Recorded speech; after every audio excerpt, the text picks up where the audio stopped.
বাসায় গিয়ে বাবাকে বলবো, বাবা টাকা দাও, আইফোন কিনবো আর 50 কেজি মিষ্টি বিলাবো, খালি এলাকায় খালি বিলাবো, মিষ্টি খালি বিলাবো। আমরা ভালো শিক্ষার্থী, আমাদের পড়ার মানটাও এখানে আছে, এই জন্য আমরা গোল্ডেন পেয়েছি। আমরা অন্যদের মতো না, আমরা রেগুলারলি পড়ি এবং আমরা আমাদের শিক্ষক ও পরিবারকে গর্বিত ফিল করাইছি। এটা আমাদের জন্য খুব ভালো, এটা বিষয়টা মানে অনুভূতি লাগছে মনের মধ্যে, কিছু একটা করেছি। মানে পরিবার এত কষ্ট করেছে আমাদের জন্য, পড়ালেখা করেছে, বাবা মা এত স্যাক্রিফাইস করেছে, টিচাররা এত কষ্ট করে আমাদের পড়িয়েছে, তাদের জন্য এই ফলাফল। এটা শুধু আমার নয়, এটা সবার, শুধু এটা শিক্ষার্থীদের মধ্যেই বিস্তারিত থাকবে না, এটা শিক্ষকদের, এটা তাদের বাবা মাদের এবং দেশের এবং সবার পুরো দেশের। কারণ অনেকজনের কথা বলে আজকের প্ল্যান কি আছে? কি করবে?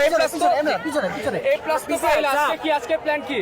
জি আলহামদুলিল্লাহ, যেটা রেজাল্ট হয়েছে এবং যেরকম ভাবে আমরা আশা করেছিলাম আমাদের রেজাল্টটা ওইরকমই হয়েছে।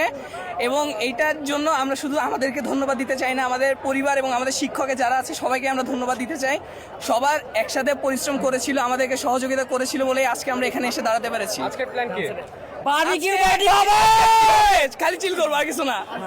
বাসায় গিয়ে বাবাকে বলবো, বাবা টাকা দাও, আইফোন কিনবো আর 50 কেজি মিষ্টি বিলাবো, খালি এলাকায় খালি বিলাবো, মিষ্টি খালি বিলাবো পুরো এলাকায়।